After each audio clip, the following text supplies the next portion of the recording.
nous sommes des frères, nous voulons travailler. Mais celui qui veut nous agresser, nous sommes un peuple de guerriers. Je veux que tout le monde l'entende. Tous ceux qui vont se hasarder à venir tomber sur nos pays-là, ils vont le regretter amèrement. La deuxième chose, nous sommes un pays béni, le Mali. Et regardez dans l'histoire, tous les présidents qui se sont mêlés de la rébellion malienne, de l'extérieur, regardez comment ils ont fini. Salut les amis, j'espère que vous allez bien. Comme vous le savez, j'ai décidé de partager dans cette chaîne désormais des contenus ce qui est en train de se passer actuellement en Afrique. Vous savez, chaque Africain doit être capable d'apporter quelque chose pour le développement de l'Afrique, pour le changement de l'Afrique, si je peux dire ainsi. Il y a plusieurs leaders africains qui sont en train de se lever et qui se battent pour le changement de l'Afrique, pour un lendemain meilleur, afin que l'Afrique puisse retrouver vraiment sa souveraineté, afin que l'Afrique puisse retrouver son indépendance totale, afin que les puissances coloniales libèrent définitivement l'Afrique. Et aujourd'hui encore, je viens vers vous avec un message poignant du Premier ministre malien, Choguel Maïga. J'aime vraiment ce monsieur parce que c'est un monsieur vraiment qui dit des choses vraies. C'est un monsieur qui révèle certaines vérités que certains Africains même ne connaissent pas. Donc aujourd'hui encore dans cette nouvelle vidéo, je partage avec vous ce discours et je vous invite vraiment à suivre attentivement ce discours parce que dans ce discours, il est en train de mettre en garde les puissances coloniales. Il est en train de dire que stop. Laissez l'Afrique tranquille, car l'Afrique connaît déjà votre manigance. L'Afrique sait déjà ce que vous êtes en train de faire et on ne veut plus ça. Les Africains ont ouvert les yeux. Donc, arrêtez votre manigance. C'est en quelque sorte ce qu'il est en train de dire au travers de ces messages. Je vous laisse suivre le discours, les amis. Pratiquement, beaucoup d'Africains sont très fiers du Mali. Parce qu'en réalité, dans l'histoire, avant que la colonisation ne vienne établir les frontières, le Burkina Faso, le Niger, le Mali, historiquement, c'est les mêmes espaces géographiques. C'est les mêmes peuples qui sont d'ailleurs en avance sur les dirigeants. Aujourd'hui, nous avons eu la chance d'avoir 3 dirigeants qui veulent vibrer au même diapason que les peuples. C'est ce qui explique essentiellement la création de notre organisation commune. Parce que nous avons compris que nous avons le même sort et le même destin. Si vous regardez dans ces 3 pays, les changements de régime, c'est à cause de l'insécurité. Tous les 3 pays, c'est l'insécurité qui est à la base du changement de régime. Les militaires ne se sont pas levés comme ça, par coup de tête, quitter les casernes, venir prendre les pouvoirs.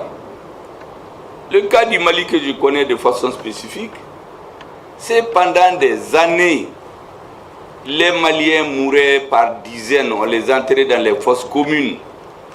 On empêchait même que nous achetions des simples lunettes à vision nocturne pour notre armée.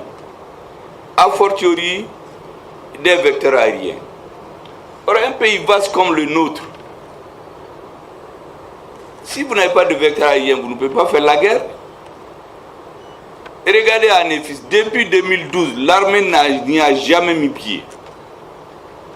Là, s'il n'avait pas le vecteur aérien, ou bien d'autres refusent, ou bien à Kidal, ou ceux qui sont venus sous le couvert de nous aider, sont venus diviser le pays. Par leurs militaires, ils ont créé une enclave où les terroristes sont allés s'organiser pendant 2 ans. Pendant qu'on battait les tambours et les micros au Mali à l'extérieur, les terroristes étaient en train de s'organiser dans le nord du Mali. Ils étaient protégés. Parce que quand l'armée malienne a voulu rentrer à Kidal, c'est ceux qui sont censés, qui disent qu'ils sont venus nous aider, ceux qui ont créé cette enclave, ils ont interdit à notre armée de rentrer à Kidal.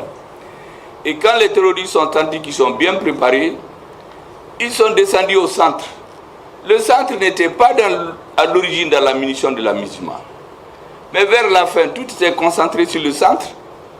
Parce qu'en réalité, on voulait que nous oublions le nord pour nous occuper du centre. C'est comme si vous avez mal au doigt et puis au thorax. Vous vous occupez à soigner le thorax en vous disant que vous ne pourrez pas respirer et c'est fini pour vous. En vous disant le bras, vous aurez le temps de le soigner. Mais en ce temps, on s'est rendu compte de quoi? Il y avait des mines au nord, il y avait un État dans l'État. Au nord, il y avait des mines d'or qui étaient exploitées par des individus qui viennent à Bamako, qui fricotaient avec les responsables politiques, qui ont des maisons ici, des villas, des châteaux, des piscines. Leurs enfants sont dans les grandes écoles ici. Mais pendant qu'ils sèment le terrorisme au nord et au centre, les enfants n'étudient pas à Kidal.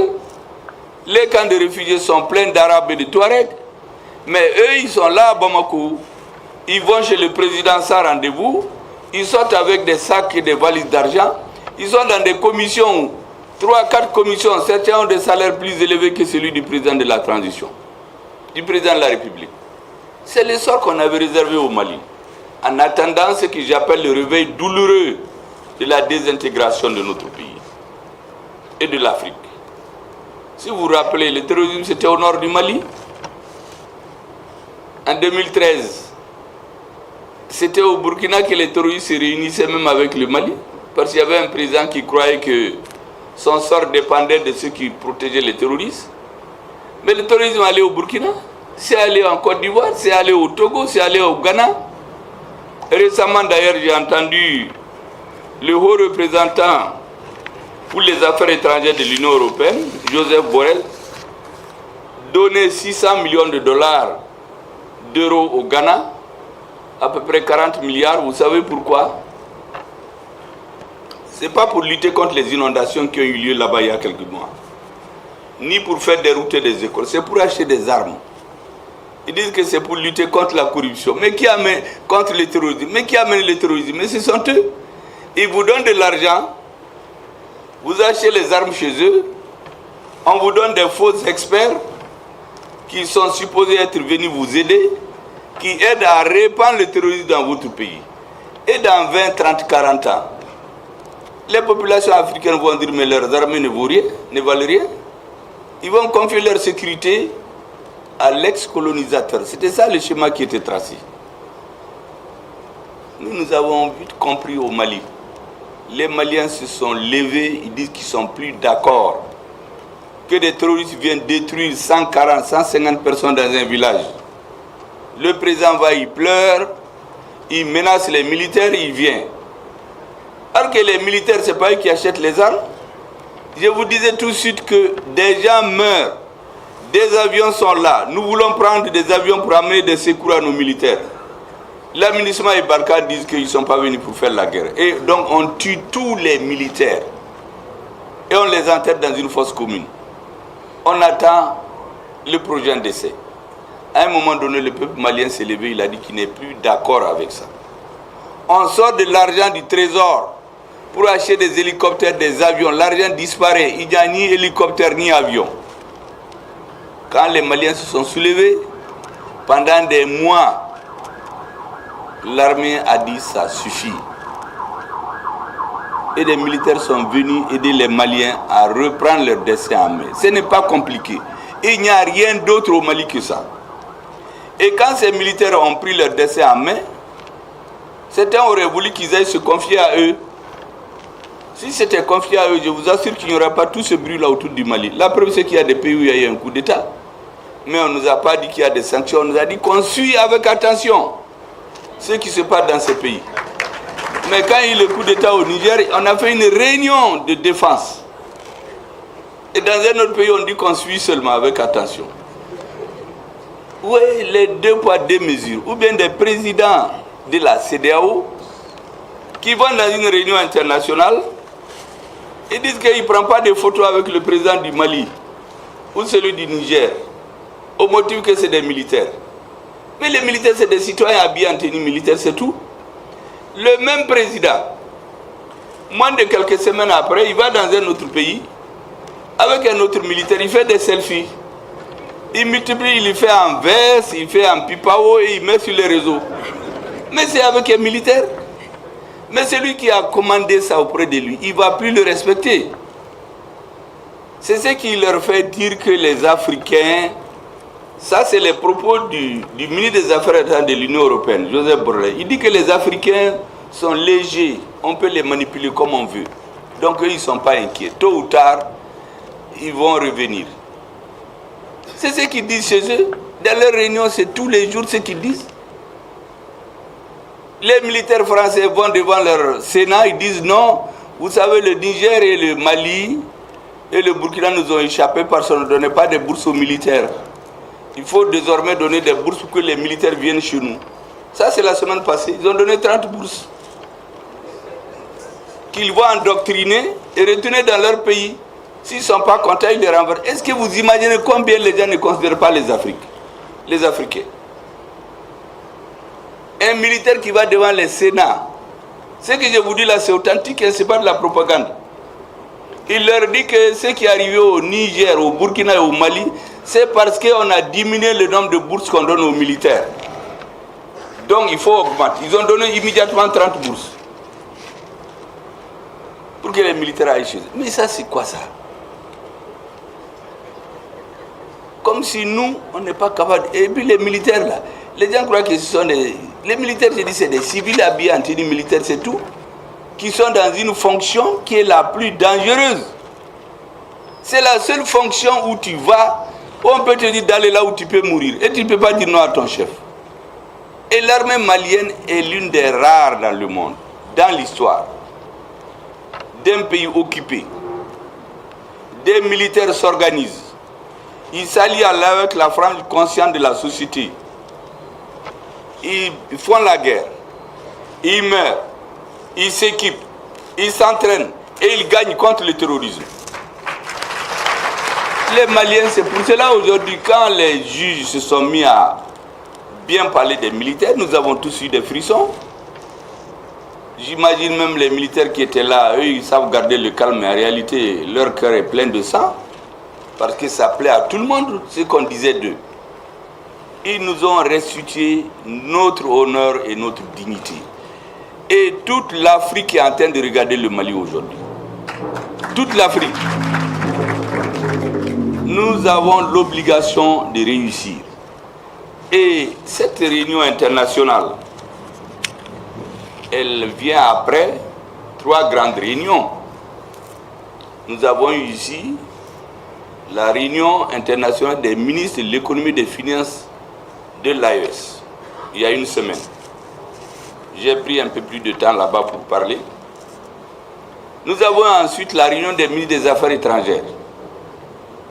Aujourd'hui, c'est la réunion des ministres des Transports.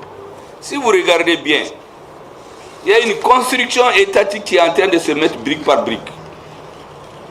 Avant, les présidents se rencontraient, on fait une union, ils font les traités. Quand ils vont dans leur pays, il y a un qui se fâche et dit qu'il ne signe plus. C'est comme ça que les anciennes... Vous savez, la première union ici, c'est le Mali, le Burkina, le Sénégal, la Guinée. Mais ça a éclaté comment? Est-ce que vous savez, souvent, un président est retourné chez lui, on lui a dit de ne pas signer, il dit qu'il ne signe plus. Maintenant, nous avons décidé de construire de bas en haut. C'est les techniciens qui vont faire le travail technique. Les peuples vont être unis. Et quand les dirigeants vont se hasarder à ne pas vouloir l'union des peuples dans lesquels ils ont leur intérêt, mais c'est les peuples qui vont leur dire de quitter. Parce que la construction par le haut, nos techniciens, nos économistes, nos financiers sont en train de travailler notre diplomatie, notre défense. Vous savez le dessin de la transition nigérienne. Elle s'est jouée le 31 juillet, le 26 juillet, quand les nouvelles autorités sont venues au pouvoir, mais surtout le 31 juillet, quand je ne sais pas, la CEDEAO disait qu'elle a une force en attente, je ne sais pas ce qu'elle attendait. Depuis 2012, on nous a dit qu'il y a une force en attente pour chasser le terrorisme au Mali, mais ils ont attendu jusqu'en 2023 pour s'organiser, dire qu'ils vont tomber sur le Niger. Nous leur avons dit que si vous tombez sur le Niger, vous allez nous trouver des pieds fermes là-bas. Et celui qui prendra la décision, l'État qui va prendre la responsabilité d'agresser le Niger le premier, il va le regretter. Finalement, le ballon gonflé là, ça fait pchit. Il n'y a plus rien eu. Quand notre armée a pris Kidal la semaine passée, la CEDEAO a fait une réunion, il n'y a même pas eu un mot sur Kidal. Est-ce que vous pouvez vous imaginer? Tous les problèmes sont venus de Kidal. La CEDEAO a des forces. Elle passe le temps à prendre des sanctions. Au moment où le Mali prend Kidal, il faut une réunion, ils n'en disent mot. Mais nous les attendons. Nous sommes des frères, nous voulons travailler. Mais celui qui veut nous agresser, nous sommes un peuple de guerriers. Je veux que tout le monde l'entende. Tous ceux qui vont se hasarder à venir tomber sur nos pays là, ils vont le regretter amèrement. La deuxième chose, nous sommes un pays béni, le Mali. Et regardez dans l'histoire, tous les présidents qui se sont mêlés de la rébellion malienne, de l'extérieur, regardez comment ils ont fini. Si je me mets à les citer, vous allez avoir les cheveux, certains vont blanchir tout de suite, mais je ne veux pas pour ne pas qu'il y ait des incidents diplomatiques. Ils ont tous eu des problèmes où ils ont fui leur pays. Personne. Donc je mets tout le monde en garde. Laissez-nous en paix. Nous ne voulons pas nous mêler de vos problèmes, ne vous mêlez pas de nos problèmes. On ne soustrait pas la sécurité du Mali. Personne. Aucun Africain, nous n'accepterons qu'il soutienne la sécurité du Mali pour le compte d'autres puissances pour venir souffrir notre peuple. Ou bien les peuples de nos pays frères, le Niger et le Burkina Faso.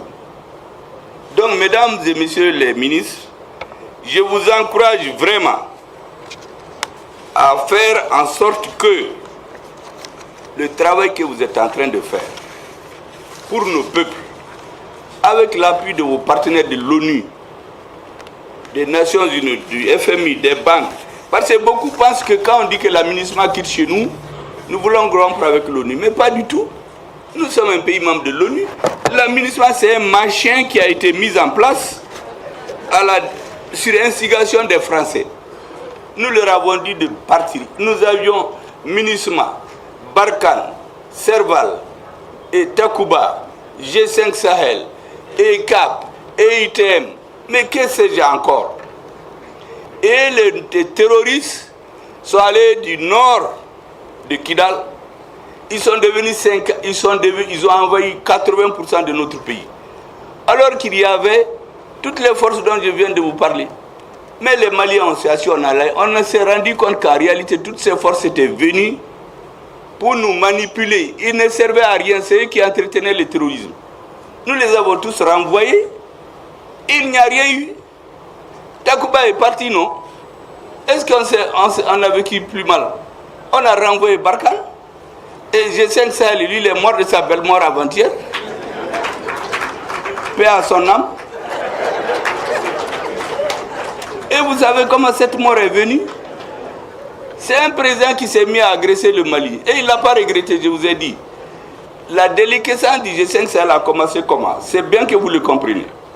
Il y a une présidence tournante. Quand il y a eu le tour du Mali, il y a un pays extérieur à l'Afrique qui dit qu'il n'y a pas de réunion au Mali. Et il a manipulé les autres qui disent qu'ils ne viennent pas. Le Mali leur a dit, c'est très clair, si nous sommes là-dedans, ce n'est pas un pays extra-africain qui va décider si on tient ou non les sommets. On vous donne un délai. Si on ne tient pas le sommet, le Mali sort. Le Mali est sorti. Le Mali ne s'en pas trouvé moins. Après, nos amis du Burkina et du Niger, nos frères, ils sont sortis. Et l'autre est mort de sa belle mort maintenant. Paix à son âme, les présidents, les autres, là, eux-mêmes, ils ont signé l'acte de décès avant, hier, je crois. Bon, nous allons classer cet acte de décès. Et notre pays ne va pas souffrir plus. Parce que ce G5 Sahel, là, c'est un machin. C'est exactement, pour ceux qui connaissent l'histoire, c'est la carte de l'OSRS, l'Organisation des États communs du Sahara. C'est un État qui a été créé en France en 1957, le 10 octobre. Cette loi n'est pas encore abrogée. C'est une partie de la Mauritanie, une partie du Mali, du Burkina, du Niger, du Tchad. Seule l'Algérie, ils n'ont pas pu couper le sud de l'Algérie. C'est ce machin-là qu'on nous a présenté, G5 Sahel. Ce sont les Français. Est-ce que vous vous rappelez, en décembre, quand Macron est sorti pour menacer nos présidents de venir à Paris pour signer qu'ils sont d'accord pour le G5 Sahel. Mais ça trouvait que le G5 Sahel était déjà là. Il est allé au sommet de l'OTAN. Les autres lui ont dit, mais est-ce que vous avez une base légale? Mais il n'en avait pas. Maintenant, pour avoir la base légale, il sort, France 24 le montre, il menace nos présidents qui se mettent à trembler des deux pieds. Il voit à Pau, et puis il signe. Il dit maintenant il a l'autorisation. Mais ça sert à quoi? Ça ne sert strictement à rien. Au Mali, il y a des parties de notre territoire qu'on ne pouvait pas survoler. On nous dit que c'est les G5 Sahel qui s'entraînent. Mais ils s'entraînent, ils font quoi? On ne sait pas ce qu'ils font. On leur a dit, mesdames et messieurs, prenez vos bagages et allez-y. On a dit à Barkhane de prendre ses bagages et partir. D'ailleurs, la population de Gao s'est soulevée. Barkhane, c'est arrivé au Niger qu'ils ont téléphoné pour dire qu'ils ont quitté. Il n'y a même pas eu de passation. Non, c'est authentique ce que je vous dis. C'est la nuit que la population de Gao s'est levée pour chasser Barkhane. Barkhane est parti. G5 Sahel est parti. Takuba, en réalité, ils nous ont trompés. On voulait transformer le nord du Mali en un lieu d'entraînement des forces spéciales des pays de l'Union européenne. Parce que quand vous voulez en France, là, si un parent vous invite, il faut le visa après. Mais eux, ils sont venus, on leur a dit, mais qui vous a autorisé? Ils disent que c'est l'ancien président. On dit, bon, maintenant le visa. Il n'y a pas de visa. On leur a dit de prendre bagage et rentrer chez eux. Ils ont résisté pendant quelques jours, mais leur parlement leur a dit là-bas, si vous n'avez pas de visa, vous ne pouvez pas rester chez eux. Tout le monde est parti. Takuba aussi est mort de sa belle mort comme ça. Toutes ces structures-là, c'est des montages pour manipuler les Africains. La CEDEAO, depuis la crise du Mali, elle cherchait 2 milliards. G5 Sahel a cherché 2 milliards à l'ONU, on a refusé. Et on nous dit que la CEDEAO a trouvé 3 milliards pour agresser le Niger. Qui a donné ces 3 milliards? C'est un autre pays qui sous-traite. Mais lui n'ose pas venir. Il veut prendre des nègres de service pour les envoyer agresser, tuer leurs frères du Niger. Mais ça, c'est quoi ça? On ne peut pas nous respecter comme ça. Il faut que les Africains s'assument. Et nous, nos 3 pays, nous avons décidé de nous assumer. Et les ministres, je vous dis, vous êtes les techniciens de vos peuples. Construisez le soubassement pour que les dirigeants qui sont au sommet n'auront qu'à constater qu'on est tellement avancé qu'ils seront obligés. Ils ne sont même pas obligés par ceux qui ont donné l'impulsion. En tout cas, ils vont accompagner le mouvement. Et ils en seront très heureux. C'est pour cela que le discours qu'on m'a amené, il est tellement technique. Après le discours de madame, j'ai dit que vous allez le trouver sur Internet. Ça fait rire beaucoup. En tout cas, je vous ai édicté certaines mesures politiques parce qu'il y a beaucoup d'étrangers chez vous qui ne comprennent pas ce qui se passe chez nous. Parce qu'il y a beaucoup d'Africains qui disent « Ah, si les G5 partent, les Maliens, là, qu'est-ce qu'ils vont faire ?» Vous savez qu'il y a un président en Afrique qui sort sur Internet « Ah, les Maliens, là, qu'est-ce qu'ils vont faire si Barkhane part ?» On va dans les vidéos, le même président, en 2018, il dit que lui ne comprend pas ce que les Nations Unies font. Il y a 50 000 forces armées au Mali et le terrorisme ne fait que s'étendre. C'est ce même monsieur qui vient nous dire en 2023, quand on a chassé les alliés des terroristes, que mais si Barkhane va, qu'est-ce que le Mali va devenir? Il n'a qu'à venir chez nous, il va voir ce qu'on est devenu. C'est ce même monsieur qui va se moquer de notre président à l'extérieur, que lui ne fait pas de photos avec le président du Burkina et celui du Mali, au motif que c'est des militaires. Et puis, moins de 2 semaines, il va faire des selfies, il change de boubou, souvent il est en veste, tantôt il est en pipao, très souriant pour prendre les photos avec un autre militaire, que je respecte parce que c'est le chef de son État. La façon dont il est venu, ce n'est pas notre affaire. Nous, on ne s'ingère pas dans les affaires d'autrui. Mais lui, il nous donne des leçons, il va aller prendre des photos là-bas. Je me demande ce qu'il dit dans son pays. Mais celui qui l'a mis en mission ne va pas le respecter. Respectons-nous les Africains. Nos partenaires ne vont jamais nous prendre au sérieux si on ne se respecte pas. Et monsieur, madame les ministres, vous voyez, ils sont en uniforme, ils sont en complicité. Ils ont fait la même tenue. Mais j'ai dit à madame, il fallait me faire aussi la tenue. J'ai compris que les ministres des Transports, ils se sont entendus sur quelque chose, comme les ministres des Affaires étrangères et ceux des Finances, ils vont nous attacher. Quand on va se lever là, on trouvera qu'on a la corde au cou. Et puis ils vont aller donner aux chefs de village qui vont tirer. Ils vont de l'Union, Mali, Niger, Burkina. Les peuples vont applaudir. nous sommes un grand pays. Nous avons 2 800 000 km². Près de 80 millions si vous ajoutez la diaspora d'habitat. Avec ça, on peut développer. Il y a tout dans la terre ici. Il faut qu'on enlève seulement de la tête qu'on ne peut rien faire sans les autres. Ils nous ont inculqué ça pendant des années. Même quand tu meurs, c'est comme quand on a aboli l'esclavage aux États-Unis. Il y a des esclaves, quand ils fuient, ils ne savent pas où aller, ils reviennent chez le maître. C'est exactement ce qu'ils veulent faire. Nous ne viendrons chez aucun maître.